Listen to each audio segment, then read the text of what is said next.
The bet by Anton Chekhov পরবর্তী অংশ। এতদূর পর্যন্ত আমরা দেখেছি ওল্ড ব্যাংকার এবং ইয়াং লয়ারের মধ্যে বাজি ধরে 15 বছর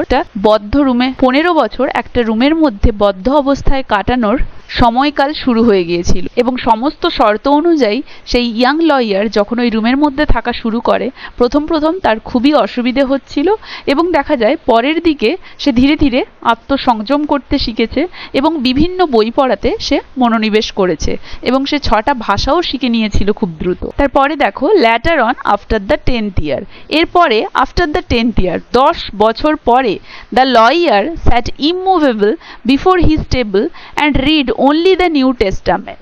এরপরে কি দেখা গেল 10 বছর পরে সেই লয়ার তার টেবিলে ইমুভেবল একদম অনড়ভাবে বসেছিল এবং কি পড়ছিল? New testament. এগুলো কিন্তু মনে রাখবে যে কোন বছর সে কি করেছিল, কোন বছর কোন বই পড়েছিল, কোন বছরে তার কি ইন্টারেস্ট গ্রো করেছিল, এগুলো খুব important. The banker found it strange that a man who in 4 years had mastered 600 erudite volumes should have spent nearly a year in reading one book easy to understand and by no means thick। এটা দেখে সেই ব্যাংকার found it strange, খুব আশ্চর্যিত হয়েছিল যে একটা মানুষ যে 4 বছরে 600 বই পড়ে নিয়েছিল, ইরুডাইট ভলিউমস, ইরুডাইট মানে পাণ্ডিত্য, ওয়াইজ, তো 4 বছরে 600টা বই, বড় বড় ভলিউমের বই যে পড়ে নিয়ে পাণ্ডিত্য দেখিয়েছিল, সেই মানুষটা একটা পুরো বছর ধরে একটা ছোট্ট বই নিয়ে কি এমন পড়ছে, কি এমন বোঝার চেষ্টা করছে ওটা থেকে, যেটা এমন কি মোটাও নয়, থিকও নয়, একটা ছোট্ট পাতলা বই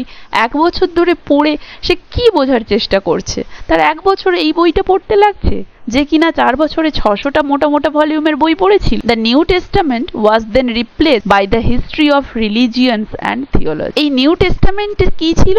history of religions and theology, ধর্মের ইতিহাস এবং ধর্মের উৎপত্তি। তো এই নিউ টেস্টামেন্ট তখন রিপ্লেসড হয়েছিল কি নিয়ে? ধর্মের ইতিহাস এবং ধর্মের উৎপত্তি নিয়ে। তো সেটাই সে পড়ে বোঝার চেষ্টা করছিল। During the last 2 years of his confinement the prisoner read an extraordinary amount quite haphazard।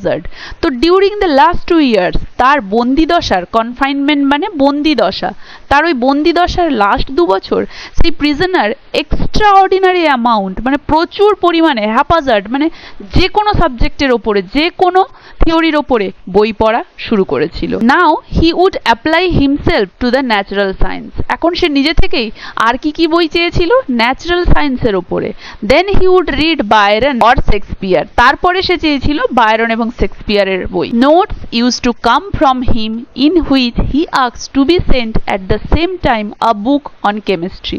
এবং তার থেকে যে সমস্ত নোটগুলো আসতো, মানে ওই জানালা দিয়ে লিখে তো ফেলে দিত তার কি চাই, তো সেই নোটগুলোতে সে ওই একই সময় আরো চেয়েছিল কেমিস্ট্রির ওপরে বই, আর টেক্সট বুক অফ মেডিসিন, মেডিসিনের ওপরে বই, আর নভেল চেয়েছিল, and some treatise on philosophy or theology. এছাড়াও ফিলোসফি এবং থিওলজির ওপরেও সে বই চেয়ে পাঠিয়েছিল। He read as though he were swimming in the sea among broken pieces of wreckage, and in his desire to save his life was eagerly grasping one piece after another। কি বলেছে দেখো, he read as though he were swimming। সে যখন পড়তো সে দেখাতো যে সে swim করছে, কোথায়? In the C, সমুদ্রে, among broken pieces of wreckage মানে তার জাহাজ যেন ভেঙে গিয়েছে, and in his desire to save his life এবং সে তার জীবন বাঁচানোর জন্য eagerly grasping one piece after another। জীবন বাঁচানোর জন্য জাহাজ ভেঙে গেলে সমুদ্রে সুইমিং করা অবস্থায় যেমন কোনো মানুষ যা কিছুই সামনে পায় খড়কুটোকে আগলে ধরে বাঁচার চেষ্টা করে, তো সেও যেন ঠিক সমুদ্রে সাঁতার কাটছে যেখানে তার জাহাজ ভেঙে গেছে এবং যেখানে সে তার জীবন বাঁচানোর জন্য ইগারলি যাই পাচ্ছে একটা পিসের পরে আরেকটা সেটাকেই সে আঁকড়ে বাঁচার চেষ্টা করছে। তাহলে এখানেও যেন সে বাঁচার চেষ্টা করছে।